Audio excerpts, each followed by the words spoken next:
अभी हम हैं नगर निगम हेरिटेज के मुख्यालय पर।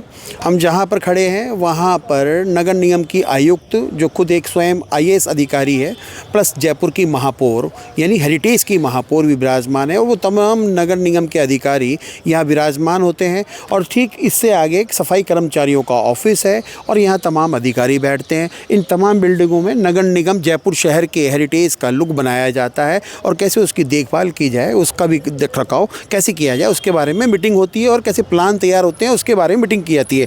लेकिन अपने दर्शकों को बताना चाहेंगे, जो बड़े बड़े दावे करते हैं नगर निगम में स्वच्छता को लेकर, हम नगर निगम ऑफिस के ठीक नीचे एक ऐसा आपको फाउंटेन दिखा रहे हैं जो खुद अपनी दुर्दशा की कहानी बता रहा है। जो अपनी कहते हैं कि आंसू रोए नहीं जाते, लेकिन यहाँ पर आप देख सकते हैं कि कैसे काई जमी हुई है, कैसे यहाँ मच्छर पनप रहे हैं, इनको सफाई नहीं की गई है, इनमें पानी जमा हुआ है। ये तमाम जो आप नगर निगम के फव्वारे को देख रहे हैं, यहाँ पानी जमा हुआ है। एक और तो आप जयपुर में डेंगू को बचाव के लिए लोगों को जागृत कर रहे हैं, दवाई का छिड़काव कर रहे हैं, लेकिन यहाँ पर नगर निगम के मेन ऑफिस में ही ये आप दुर्दशा दे सकते हैं। एक तरफ तो हम स्मार्ट सिटी की बात करते हैं, स्मार्ट सिटी पे खर्च होने वाले पैसों की बात करते हैं, लेकिन हम अपने दर्शकों को बताना चाहेंगे, जो कि मैंने शुरू में कहा कि दिया तले अंधेरा बिल्कुल यहाँ पे दिखाई दे रहा है। और नगर निगम के किसी भी अधिकारी की नज़र इस पर नहीं गई है, ना ही आयुक्त की नज़र गई है। ये बड़े बड़े दावे तो करते हैं कि हम जयपुर की रखरखाव और जयपुर की सुंदरता के लिए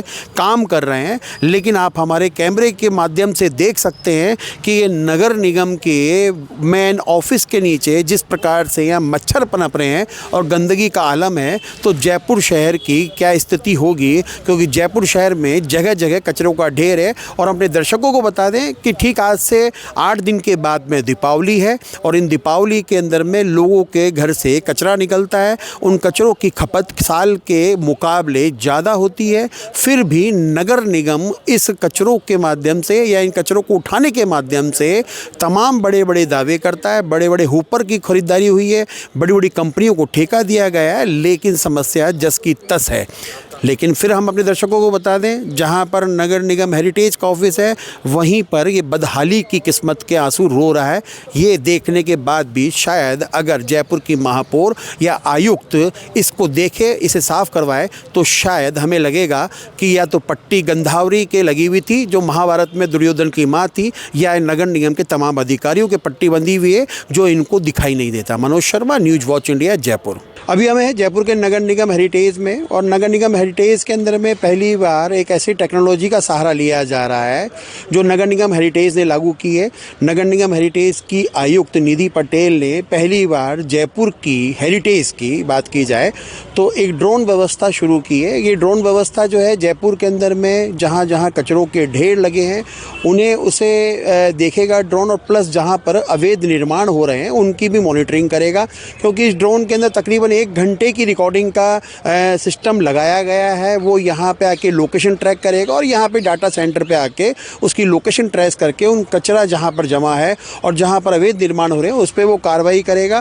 क्योंकि अगर हम आपको बता दें, अपने दर्शकों को बता दें कि नगर निगम हेरिटेज के अंदर में तकरीबन 1500 से 1800 करोड़ रुपए का बजट है, लेकिन ये बजट जो है सिर्फ नाम मात्र है, क्योंकि जयपुर की सफाई व्यवस्था जो है उसकी स्थिति ऐसी है कि हर जगह कचरों के ढेर लगे हुए हैं। जहाँ एक और महापौर को यहाँ पर 2 महीने की कार्यवाहक महापौर बनाया गया था, सरकार ने लगातार उनका कार्यकाल जो है 2-2 महीने बढ़ाकर जयपुर की सफाई व्यवस्था को तो नकार ही दिया। लेकिन क्योंकि महापौर सिर्फ अपने कार्यकाल को ध्यान में रखते हुए नगर निगम के हेरिटेज की महापौर, ध्यान से सुनिएगा, नगर निगम हेरिटेज की महापौर ने जयपुर की दुर्दशा पे ध्यान नहीं दिया, सिर्फ अपनी कुर्सी बचाने का काम किया। हमारे साथ में पार्षद हैं और उनसे हम बात करेंगे और उनसे जानेंगे कि भाई आज की तारीख के अंदर में नगर निगम हेरिटेज में इतना बड़ा बजट होने के बावजूद भी जयपुर शहर की स्थिति इतनी बदतर क्यों है। विमल जी, सबसे पहले तो आपका स्वागत है, और मेरा सबसे पहला सवाल है कि इतना बड़ा बजट होने के बाद भी जयपुर की चार दीवारी, क्योंकि जयपुर जहाँ पर नगर निगम हेरिटेज है ये खुद एक अपनी तरह का हेरिटेज ही है, क्योंकि यहाँ पे हवा महल है, यहाँ पे बाहर के दुनिया भर के लोग घूमने के लिए आते हैं, और यहाँ की स्थिति बद से बदतर होती जा रही है। कचरे के मामले में जो ड्रोन की पहल की गई है, इससे कितना फ़ायदा होगा? देखिए, अभी मेरी आयुक्त निधि पटेल जी से इस विषय पर कोई बात तो हुई नहीं है, लेकिन मैंने सुना है कि अवैध अतिक्रमण को लेकर और कचरे के डिपो को लेकर ये ड्रोन सर्वे कराने वाले हैं। देखिए, यहाँ कोई भी व्यवस्थापक आए, कोई भी कमिश्नर आए, व्यवस्था को सुधार करने के लिए उसकी अपनी टेक्नोलॉजी होती है, उसकी अपनी व्यवस्थाएं होती हैं। व्यवस्था सुधार करने के लिए हर व्यक्ति प्रयास करता है। इन्होंने इस टेक्नोलॉजी का उपयोग किया है। अभी ये लगभग फाइनल हुआ नहीं है, अभी बजट का इशू है और वो कई इश्यूज़ उनके दिमाग में है। ये जब फाइनल हो जाएगा तो एक बार देखने की बात होगी इस टेक्नोलॉजी से कितना फ़ायदा होना है। मेरा ये कहना है कि टेक्नोलॉजी कोई भी किसी भी प्रकार की आए उसको ईमानदारी से लागू करना चाहिए, और जो बात अव्यवस्था के ख़िलाफ़ है, व्यवस्था के ख़िलाफ़ है, उसको तुरंत कार्रवाई करनी चाहिए। मान लो इस सर्वे करवाते हैं, सर्वे फाइनल होता है और कोई अवैध बिल्डिंग दिखती है या कचरे का डिपो दिखता है, तो जिम्मेदारी तय होनी चाहिए कि अवैध बिल्डिंग बनाने के पीछे किन लोगों का हाथ है, डिपो नहीं उठा तो उसके पीछे किन लोगों का, और उस पर एक्शन होना चाहिए। किसी भी प्रकार के दबाव में आकर कोई एक्शन बचे नहीं। अगर एक्शन ना हो, हम दबाव में आकर उसको छोड़ दें, तो इस प्रकार की टेक्नोलॉजी भले कैसी भी आए उसका कोई फ़ायदा नहीं होगा। निश्चित रूप से हर पहल का स्वागत करना चाहिए, लेकिन उस वह पहल ईमानदारी से होनी चाहिए। अच्छा विमल जी, क्योंकि मेरा सवाल आपसे ये भी है, क्योंकि मोदी जी आए और रूस के राष्ट्रपति भी आए और उस वक्त जयपुर शहर को ऐसे चमकाया गया, ऐसे गमले लगाए गए जिनकी कॉस्टिंग बहुत ज़्यादा थी। हकीकत में देखा है तो उनकी प्राइस बहुत कम थी, लेकिन अधिकारियों का या कर्मचारियों की जिसकी भी मिली भगत से बजट जो पास हुआ, लेकिन उनके जाने के बाद में ऐसा लगा कि जयपुर है, लेकिन उनके जाने के कुछ दिन के बाद ही लगा कि वापस जो स्मार्ट सिटी है वो वापस कचरा बनते जा रही है। तो क्या लगता है कि जो 1800 करोड़ रुपए का जो बजट है, 1500 से 1800 करोड़ रुपए का बजट है, ये सही हाथों में ना जाकर ऐसे लोगों में बांटा जा रहा है जहां पर जयपुर की दुर्दशा के जो मुलजिम है वो कौन हो सकते हैं? देखिए मनोज जी, कोई भी काम बिना प्रेशर के नहीं होता। चाहे पार्षद हो, एमएलए हो, चाहे कोई भी अधिकारी हो, चाहे कर्मचारी हो, जब तक काम का दबाव उन पर नहीं होगा तब तक वो ईमानदारी से अपना काम बेहतर तरीके से नहीं कर पाते हैं। आपने कहा कि मोदी जी आए या रूस के या फ्रांस के राष्ट्रपति आए और उस समय सफाई व्यवस्था में देखने को मिलती है। निश्चित रूप से ऐसी सफाई व्यवस्था रोज़ हमें देखने को मिलनी चाहिए।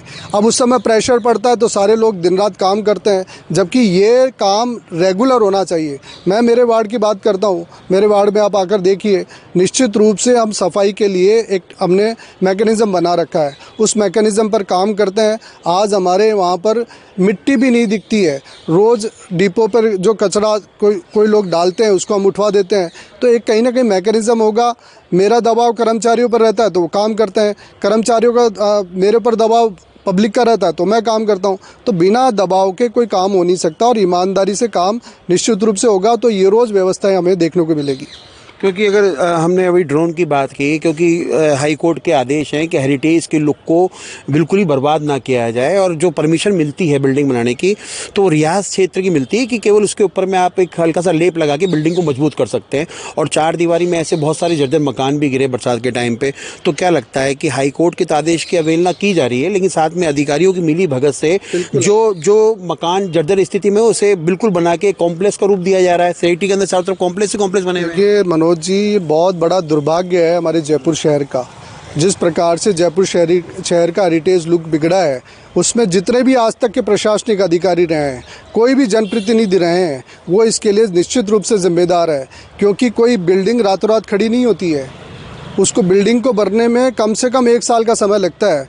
और 1 साल में हमारे जनप्रतिनिधि नहीं देखे, हमारे अधिकारी नहीं देखे, कर्मचारी नहीं देखे और बिल्डिंग बन जाए, उसके बाद हमें पता चले कि ये बिल्डिंग तो अवैध थी, हाई कोर्ट को संज्ञान लेना पड़े। क्यों नहीं उसी समय कार्रवाई हुई जब वो बिल्डिंग बन रही थी? तो उस समय इनको, जो आज व्यापारियों को प्रताड़ित कर रहे हैं, उनको भी प्रताड़ित किया जाना चाहिए, जो जिन्होंने बिल्डिंग बनाने के लिए सहमति दी है, जिनके कार्यकाल में बिल्डिंग बनी। ये जब तक ये काम नहीं होगा तब तक ये बिल्डिंगें बनना नहीं रुकेगी। चाहे कोई भी प्रशासनिक अधिकारी आ जाए, कोई भी जनप्रतिनिधि आ जाए, इन सब का मिला जुला एक व्यवस्था बननी चाहिए कि सब इस लॉज के आगे नहीं जाएंगे। हेरिटेज लुक आज जिस तरह से बिगड़ा हुआ, आज जयपुर शहर के किसी भी कोने में आप चले जाओ, अंदर सारी मकान, अच्छे से मकान, 2-2 चौक की हवेलियाँ हुआ करती थी, वो सारी कैसे कॉमर्शियल बिल्डिंग बन गई। और ये कोई भी व्यक्ति कॉमर्शियल परमिशन लेकर नहीं बनाते हैं, ये परमिशन लेते हैं कि हम यहाँ रेजिडेंशियल बनाएंगे। ये भवन जर्जर हो गया, अभी जर्जर भवन के हालात जो अपन को दिख रहे हैं, क्या इस जर्जर भवन की परमिशन के लिए क्या इसमें कुछ गड़बड़ नहीं हो रही होगी? इसमें वो भी गड़बड़ हो रही होगी जिनको कॉमर्शियल कॉम्प्लेक्सेस बनाने होंगे और वो मिली जुली उसके आधार पर वो बिल्डिंगें भी गिराई जा रही होगी जिसको गिराने की ज़रूरत नहीं है। तो इस पर भी देखने की ज़रूरत है कि कहीं ना कहीं वास्तविक ऐसी जर्जर बिल्डिंगें गिरे जिनसे हमें खतरा है। अच्छा विमल जी, मेरा आपसे एक सवाल और है, क्योंकि पहले यहाँ पर महापौर थी मुनीश गुर्जर, जो पट्टों के उसमें जो है उनको निलंबित किया गया और वो एसीबी की ट्रैप में फंसी वो। उसके बाद में जो है बनाया गया कुसुम यादव को बनाने के बाद, लेकिन कुसुम यादव जब से अपना कार्यभार संभाला है 2-2 महीने का एक्सटेंशन उनको सरकार की तरफ से मिल भी रहा है। तो क्या लगता है सरकार ने क्या सोच के एक्सटेंशन दिया था? या तो सरकार ने ये सोच के दिया होगा कि इनके मेयर बनने से जयपुर की स्थिति बड़ी खूबसूरत हो जाएगी, लेकिन जयपुर की स्थिति इस महापौर के बनने के बाद भी बदहाल स्थिति में जाती जा रही है। तो क्या लगता है आपको कि महापौर का काम पहले जैसा था वैसे ही, अगर इसे नरक ही बनाना था तो शायद पहले वाली महापौर ही सही थी? देखिए, इसका जवाब तो सीधा सीधा सा मेयर खुद दे पाएंगी। बाकी जब से भारतीय जनता पार्टी की मेयर बनी है, निश्चित रूप से इस नगर निगम में बहुत सुधार हुआ है। सफाई व्यवस्था भी दुरुस्त हुई है, बहुत सारी चीज़ें भी दुरुस्त हुई हैं। लेकिन मैं आपको टोकूंगा, क्योंकि जब इन्होंने चेयरमैन बनाए, जो कांग्रेस के समर्थक से जो 8 पार्षद आए थे उन्हें वहाँ चेयरमैन बनाया गया, तो क्या लगता है कि ये महापौर भी बैसाखी की सीढ़ी पे ही पाए पैठ की हुई है? क्योंकि जयपुर शहर का, क्योंकि हम भी जयपुर में घूमते हैं, तो उसके लिए तो बात इतनी सी है कि कांग्रेस से जो पार्षद आए थे उनको चेयरमैन बनाना इसलिए ज़रूरी था कि उनको समर्थन दिया था, उन्हीं के समर्थन से हमारा बोर्ड बना है। तो इसमें तो कोई संदेह नहीं है कि उनके समर्थन से बोर्ड बना है तो उनको चेयरमैन बनाना लाजमी था। ये बात सही है कि उनको चेयरमैन बनाने के बाद में बीजेपी के भी चेयरमैन बहुत सारे बने हैं, सब लोग मिलकर काम कर रहे हैं, लेकिन ये जब तक कोऑर्डिनेशन वाली बात नहीं हो, अब कोऑर्डिनेशन बैठाने का काम मेयर का है, वो कितना उन्होंने बैठाया कितना नहीं बैठाया वो तो मेयर जवाब दे सकती है। लेकिन मैं फिर भी ये कह सकता हूँ कि भारतीय जनता पार्टी का बोर्ड बनने के बाद में कांग्रेस के बोर्ड से बहुत ज़्यादा सुधार हुआ है और निरंतर हम लोग प्रयास कर रहे हैं कि और सुधार हो। ये भी कह सकते हैं कि भैया बाहर से आओ और मलाई खाओ। अब बाहर से आए और मलाई खाओ तो बाहर के लोग तो मलाई खा ही रहे हैं जयपुर में। ये काम तो नेतृत्व को देखने का है, या जो पब्लिक है वो देखे कि जो जयपुर में है। आज आपने बाहर की बात की, ये अधिकारी जितने भी आते हैं ये जयपुर का एक भी नहीं होता, इनको जयपुर से कोई पेन भी नहीं है। ये सब अपनी मलाई खाने के लिए आते हैं, अपना घर बनने के लिए आते हैं, अपनी मलाई खाई, घर भरा और ये जयपुर से रवाना। इनको जयपुर से प्रेम नहीं है। जयपुर से प्रेम उसी को होगा जो जयपुर में पैदा हुआ है, जयपुर में जिसने अपनी जवानी बिताई है, इन गलियों में जवानी बिताई है और जयपुर में पला बड़ा है, वही जयपुर से प्रेम करेगा और उसी के अंदर दर्द होगा कि जयपुर ठीक रहे।